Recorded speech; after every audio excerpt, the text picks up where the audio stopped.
Alors, effectivement, j'ai invité Thierry de Coster. On a eu l'habitude ces derniers temps d'avoir toujours des témoins qui venaient du monde public ou du domaine public.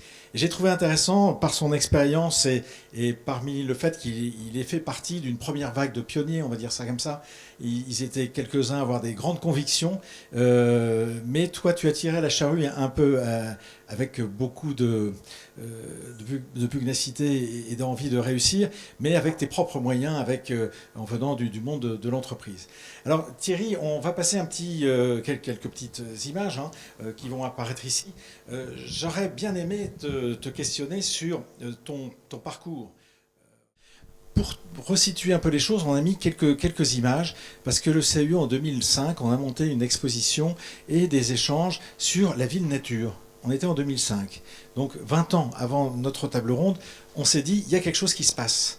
Donc, avec l'aide d'Anne Braquet et de l'équipe, on avait repris cette image que vous voyez à l'écran, qui montre la tâche urbaine dans une métropole très rurale. Tu peux avancer. Voilà. Alors, à l'époque, en 2005, cette image recense où se situent les exploitations agricoles. Ça a dû bouger depuis, hein, forcément. Tu peux avancer. Et là, on a positionné la ferme du Sens, qui est le point de départ de toute ton aventure. Mais on va revenir un peu avec toi en arrière sur ton parcours personnel. On avait bien aimé en 2005 de chercher des figures qui représentaient la ferme, le petit rectangle rouge ou le petit rectangle éteint lorsqu'il se retrouve en perte d'activité. Mais on a aussi pu montrer, tu peux passer quelques images, où était cette dimension du statu quo, où la ferme en rouge, là, ici, vient continuer à dialoguer avec un territoire qui a tendance à se miter, parce que les lotissements sont venus, entre autres à l'époque. Et puis ces fermes qui ont pu résister parce qu'elles ont admis de pouvoir se transformer avec des pratiques agricoles un peu différentes, du maraîchage en particulier. Et là, on est le paysage de la ferme où le motif urbain s'est imposé et a englobé la ferme. Et c'est un peu le cas de figure dans lequel s'est retrouvée la ferme du Sens, qui va devenir un lieu d'initiative, mais un lieu un peu laboratoire, qui, au milieu de tout le panorama qu'on avait fait à l'époque avec l'aide d'un jeune architecte qui avait été venu faire son stage, on avait pu décoder différents sites, ici à Lambersart, à la ferme du Montgarin, d'autres fermes à Vambrechy, transformées en lieu de vente horticole, ou d'autres lieux encore, tu peux passer, s'il te plaît, qui vont nous montrer à la ferme du Hélin, dans la Pévelle, devenue un lieu d'accueil pour les réceptions. Et à l'époque, on avait déjà repéré, tu peux passer, d'autres fermes qui étaient devenues des centres équestres, par exemple, dans des lieux de résidence comme au Bois d'Achel. Et on avait repéré déjà en son temps la ferme du Sens. Alors j'ai été rechercher des images que tu nous as données plus récentes de ton site pour illustrer la propos, mais tu faisais déjà partie de la série pour illustrer l'environnement dans lequel tu as fait naître ce projet.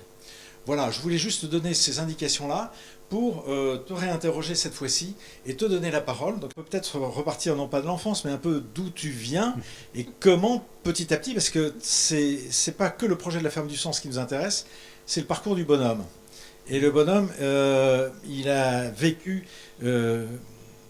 peut-être comme beaucoup dans leur vie, une envie de faire autre chose. Alors un projet, je dis souvent qu'un projet, ça se construit à partir depuis son enfance finalement. C'est-à-dire que ce qu'on vit au quotidien, depuis qu'on est tout petit, ça forge petit à petit le sens qu'on veut donner à sa vie. J'ai d'ailleurs écrit un livre que vous pouvez trouver sur Internet qui s'appelle Construire sa vie à son image et qui dit ça, qui explique pourquoi finalement j'en suis arrivé à un projet pareil, qui pour les gens à l'époque était un projet fou, mais en fait pas pour moi. Il n'était pas fou pour moi parce que je l'avais dans les tripes et je vais vous expliquer pourquoi. Donc en fait, j'ai toujours du mal à dire ça, mais j'ai fait mon premier métier. Quand je dis que je l'ai construit, ce projet-là, j'ai commencé par être négociant dans le Pays de Caux, en Normandie, pour vendre des produits phytosanitaires. Je vous le donne en mille. Et l'air de rien, j'ai fait ce métier pendant longtemps. Hein, donc j'étais technicien agricole, j'étais négociant à mon compte, j'étais jeune, j'avais 23 ou 24 ans, et j'ai repris une petite affaire de négoce et je vendais des engrais, des phytosanitaires en pagaille, des herbicides, des insecticides, des fongicides, et tout ce qui va avec, des semences traitées, fortement traitées. Voilà. Et j'ai toujours l'honnêteté de dire que c'était un métier passionnant. C'est-à-dire que j'étais jeune, je ne me rendais pas compte. Et j'étais conseiller, mais j'étais déjà un peu dans la limite. J'étais déjà à cette époque-là dans la prévention, plus que dans le curatif. Hein, dans ces métiers-là, on parle de prévention ou de faire en sorte de traiter les plantes quand elles sont malades. Moi, j'essayais de les traiter quand je commençais à avoir les premiers symptômes de maladie. Donc j'étais déjà un peu dans la limite. C'est intéressant de vous le dire, parce qu'après, je suis passé dans la grande limite. Et en fait, si vous voulez, je me souviens à l'époque, je raconte toujours cette petite histoire, j'allais voir deux agriculteurs, il n'y en avait pas 36, hein, il y avait deux agriculteurs en bio. Il faut remonter quand même aux années 80. C'était en 1980-1982. Et dans mon secteur d'activité, il y avait deux agriculteurs qui faisaient du bio.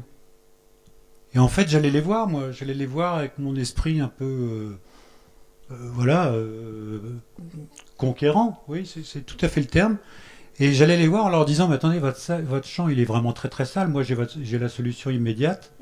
On va traiter ça et en 2 coups de cuillère à peau, votre champ sera nickel. Et au lieu de faire 50 quintaux à l'hectare en blé, vous allez faire 80 quintaux au minimum. Et en fait, ces gars-là me regardaient toujours d'un air, je m'en souviens, comme si c'était hier, en me disant, mais ce type-là, il a rien compris au film, quoi. Mais je pigeais pas. Et en fait, je vais passer rapidement là-dessus, mais en fait, je me suis quand même rendu compte à cette époque-là que, parce que je faisais ce qu'on appelait des tours de plaine. Toute la journée, j'étais dans une camionnette, j'allais voir des agriculteurs et je faisais le tour de leurs champs et je leur conseillais parcelle par parcelle. Donc je connaissais leur assolement, etc. Et je leur conseillais parcelle par parcelle ce qu'ils devaient faire comme technique pour arriver à produire le plus possible. Si je vous dis ça aujourd'hui, c'est très important pour l'histoire, la suite. Et ce qui s'est passé, c'est que j'avais un mauvais contrat de gérance. Et en fait, je vais passer les détails, ça serait trop long. Mais en fait, le propriétaire qui m'avait vendu l'entreprise l'a repris pour lui et ses enfants. Il y avait une clause dans le contrat qui lui permettait de reprendre. La chance de ma vie. Parce que sinon, ça commençait à bien marcher et tu te refais prendre ton affaire. Alors ça commençait à très très bien marcher. En fait, moi j'ai pris cette affaire, j'ai dû multiplier par 5 ou 6 le chiffre d'affaires. Et j'étais dans l'allégresse parce que c'était formidable. Tout le monde en voulait de ces produits, enfin, etc. Et je participais à un club qui s'appelait le Club des 100 quintaux à l'époque. Donc il fallait produire 100 quintaux et on est arrivé jusqu'à 120 quintaux à l'hectare. Et ça, c'était sur le blé, mais c'était sur toutes les cultures la même chose. Donc ta chance, cette rupture de contrat. Voilà. Ma chance, c'est cette rupture de contrat. Je vais essayer d'aller vite parce que ça serait trop long. Tout ça.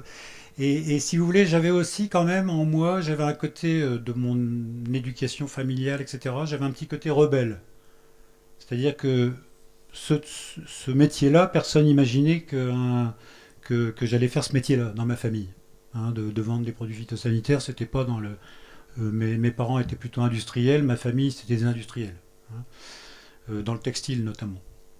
Et donc, moi j'étais parti dans le domaine agricole.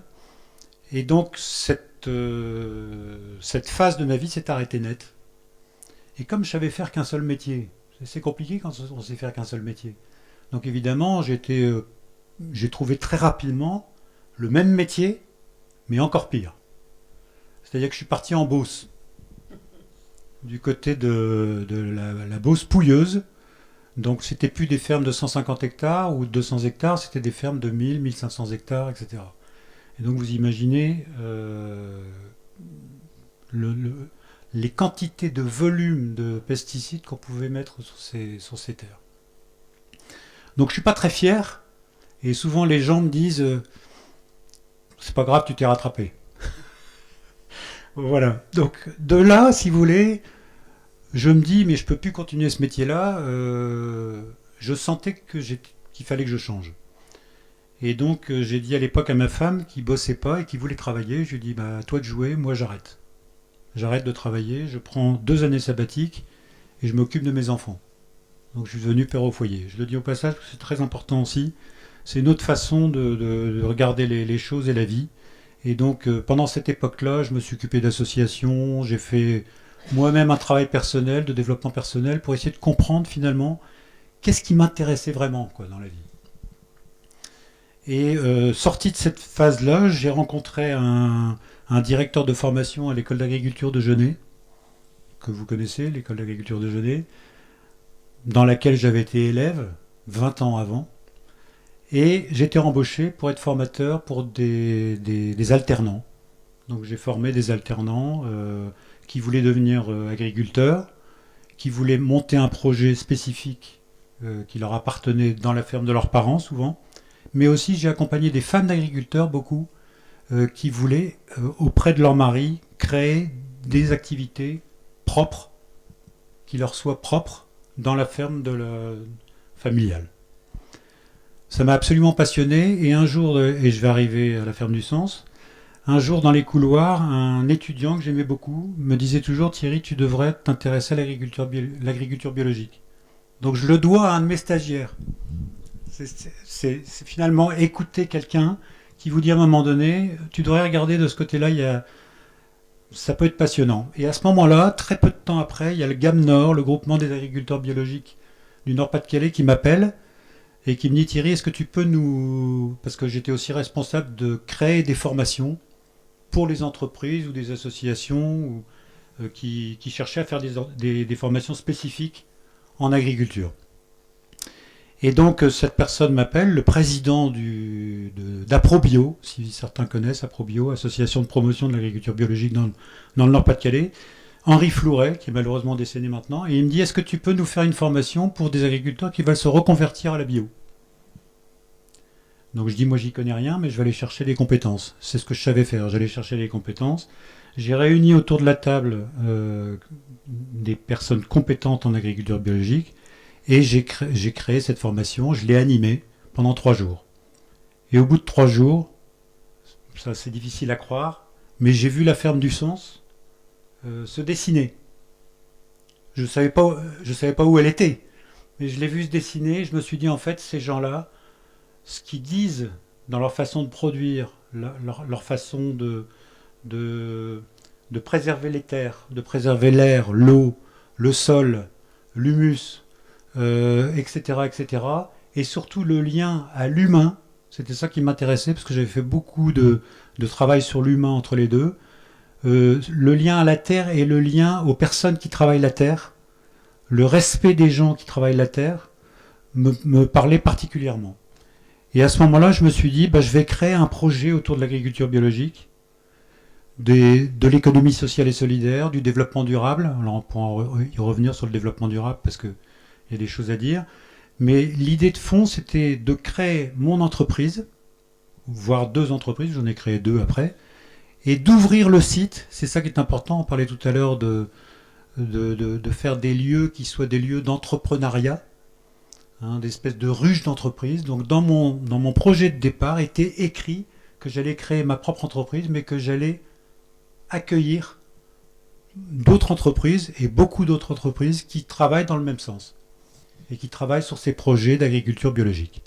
Merci parce que de témoigner de ça, parce que c'est très personnel, très humain, oui, et en même temps tu fais le lien entre l'humain et l'humus, donc on voit bien les choses, et entre une production intensive et puis une production raisonnée qui va être une rencontre déterminante pour toi. Alors je te reprends juste sur le terme raisonné, parce que ça c'est important. L'agriculture raisonnée, c'est presque de l'agriculture conventionnelle. D'accord. Donc il faut faire attention. Autant pour moi. C'est-à-dire que dans une ferme en agriculture raisonnée, le bâtiment dans lequel on met les produits de traitement, il est bourré. Et il y a des têtes de mort partout.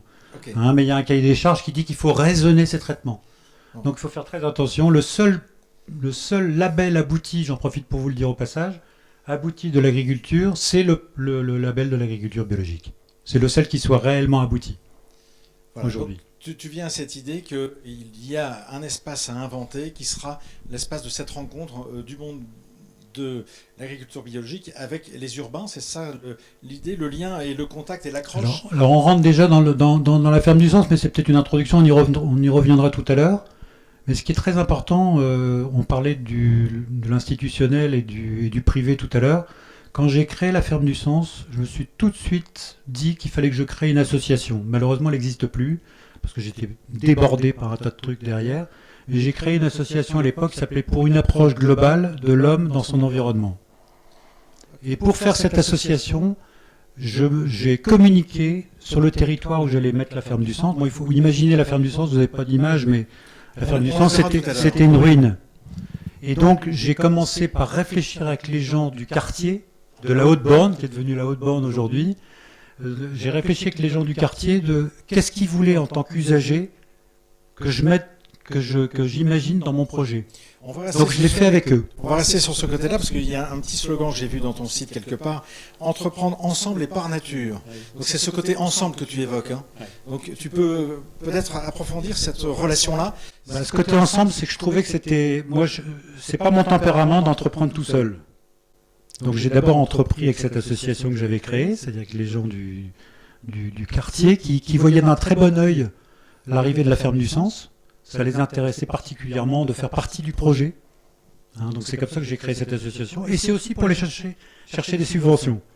Le Conseil régional m'a beaucoup aidé à l'époque pour l'aspect paysager. C'était Marie-Christine Blandin à l'époque. Marie-Christine Blandin. Tu avais une interlocutrice qui avait... Je ne l'avais pas en direct, mais bon, il y avait une forte volonté de voir ce type de projet sortir de terre à l'époque. Okay. Comment tu te situes par rapport à d'autres dans le territoire ou ailleurs en France? Tu as mis tes antennes un peu partout. Comment tu vas chercher des modèles ou tu te dis j'invente quelque chose qui n'existe pas? Non, j'invente quelque chose qui n'existe pas. À l'époque, ça n'existait pas, ce type de projet, de la façon dont je l'imaginais. Comme je le disais tout à l'heure, je reviens à ça, je l'ai fait avec mes tripes. Je l'ai fait avec mon histoire. Et je pense que j'y ai mis... ce que j'avais envie, par exemple, trouver cette ferme, c'était pas évident, j'en ai vu 40 avant. J'ai voulu trouver un endroit qui soit au milieu des terres de culture. Au départ, il n'y avait rien autour, il y avait des charrues et des tracteurs. On a parlé tout à l'heure de tracteurs et de charrues. Quand j'ai acheté la ferme, c'était des tracteurs et des charrues qui tournaient autour. Il n'y avait rien. Aujourd'hui, il y a 15 000 salariés à la Haute-Borne, mais à l'époque, il n'y avait personne. Et donc en fait ce que je voulais c'était créer un lieu en partant de l'histoire de ce lieu, c'est-à-dire de ne pas oublier ce que ce lieu était avant que j'en fasse quelque chose de nouveau. Alors la particularité, on l'a vu dans les images, c'est que le lieu que tu vas t'approprier, on fera une séquence spécifique sur la Ferme du Sens, mais c'est un lieu sans sol. La ferme n'a plus son sol. Tu évoquais Villeneuve d'Ascq, et du coup, quel est le rapport que tu vas rétablir avec cette agriculture biologique qui est en train de se mettre en place, mais les producteurs, ils ne sont pas forcément à portée de main. J'imagine qu'il n'y a pas d'organisation, il n'y a pas, entre guillemets, de système d'achat groupé ou de centrale d'achat, dirait-on aujourd'hui. Comment tu vas aller chercher tous tes interlocuteurs? Écoute, d'abord si, contrairement à ce que tu dis, il y avait déjà, Biocop existait déjà. D'accord. Mais je les ai pas, dans mon projet, la façon dont je l'ai mené, je les ai pas rencontrés dès le départ. Ça c'est important que tu dises ça. Et donc en fait, c'est ça qui a été passionnant, c'est que j'ai eu l'impression de défricher. Un peu comme j'ai défriché la ferme, c'est la même chose. Mais j'ai défriché pour aller chercher d'abord les producteurs locaux. Il faut savoir que dans le Nord, l'agriculture biologique, ça représente très peu de choses. C'est 2% de la surface de la SAU, ce qui représente absolument rien, alors que vous avez des régions où aujourd'hui sont à 15 à 20%. Donc nous, on est... D'ailleurs, quand j'ai créé le projet, les gens m'ont dit, de toute façon, l'agriculture biologique ici, c'est zéro, ça ne marchera jamais. Ici, c'est les moules frites. Voilà ce qu'on m'a répondu quand je cherchais de l'argent pour monter le projet. Il faut s'imaginer il y a 30 ans. Et donc, pour répondre à ta question, j'ai fait des salons. J'ai rencontré des producteurs, j'ai rencontré des transformateurs, j'ai rencontré des grossistes. Et puis, petit à petit, il faut savoir qu'au début, la ferme, le magasin bio fonctionnait avec 120 fournisseurs. Donc, autant vous dire que je travaillais jour et nuit ou pas loin. Et aujourd'hui, il travaille avec un fournisseur, Biocop. Donc, vous voyez un peu la difficulté d'entreprendre avec 120 fournisseurs. C'est-à-dire que la sonnette, elle sonnait toutes les 2 minutes avec un camion qui arrivait pour amener 3 cajots, 2 cajots, etc. Parce que aujourd'hui, il y a 30 personnes qui travaillent dans le magasin, mais à l'époque, on était 2. Donc, ça a commencé tout petit et les gens ramenaient très peu de choses à la fois, Voilà. C'est un grain qui germe, il germe avec l'idée de faire ensemble, et dans ton idée, tu vas créer tout de suite cette idée d'écosystème, de cluster, on dirait-on en mauvais français. Comment tu imagines les choses à ce moment-là? Parce que la ferme, par définition, il y a un rapport du bâti à un sol, il y a une activité qui peut être variée, parce qu'effectivement, selon la position de la ferme historique, elle a affaire à des fermes de labour ou à des fermes d'élevage. Enfin, on sait qu'il y a des typologies liées à la situation et à la qualité des environnements. Quels sont les éléments que tu pressens en te disant je suis dans une ferme sans sol et qu'est-ce que je vais pouvoir donner comme appui, parce qu'on sait que tu n'es pas resté que sur le seul magasin bio qu'on connaît, mais tu as donné aussi l'espace pour qu'il y ait d'autres choses qui se passent. Oui, je pense que j'étais ouvert, je regardais ce qui se passe. C'est-à-dire que quand j'ai créé le projet, quand j'ai vu tous les gens qui rentraient dès le départ dans le magasin, j'ai créé le contact. J'ai rencontré des gens qui m'ont dit mais c'est génial, est-ce qu'il y a de la place pour bon, par exemple, je vous raconte cette petite anecdote, mais il y en a eu plein comme ça. Mais je vous en raconte qu'une. Un jour, il y a un type qui vient me vendre une assurance pour assurer mes bâtiments. Et ce type-là, je le trouvais triste. Je voyais bien qu'il n'était pas à sa place et qu'il ne faisait pas le métier qui lui convenait. Et donc je lui ai dit, écoute, moi je ne vais pas acheter une assurance à un type aussi triste que toi. Ça s'est passé exactement comme ça. Et donc je lui ai dit, est-ce qu'il y a quelque chose que tu aimes faire dans la vie? Voilà. Et le type me dit, j'aime bien faire de la bière dans ma cuisine. Ça paraît anodin. Je dis, si tu aimes bien faire de la bière dans ta cuisine, tu pourrais peut-être un jour faire vraiment de la bière, artisanale. Et je lui dis, tu vois, ici on pourrait monter un bâtiment, et puis tu pourrais devenir brasseur. Et le type me dit, écoute, je voyais qu'il était un peu déstabilisé, et puis il s'en va, et 2 ans après il revient, et il me dit, ça tient toujours le truc que tu m'as dit il y a 2 ans? Je lui dis, oui, alors on y va. Donc on a construit un bâtiment, on a été chercher l'architecte, on a construit un bâtiment qui avait la gueule d'une brasserie, et c'est devenu la brasserie Moulin d'Ascq. Voilà. Donc c'est pour vous donner une anecdote, mais aujourd'hui il y a 14 entreprises sur le site, et ça s'est fait un peu... Si vous voulez, ce qui est important dans ta question, c'est que je ne l'ai pas structuré au départ. Je l'ai ouvert comme un possible. Et en fait, quand on ouvre les choses comme un possible, humainement parlant, les choses se passent.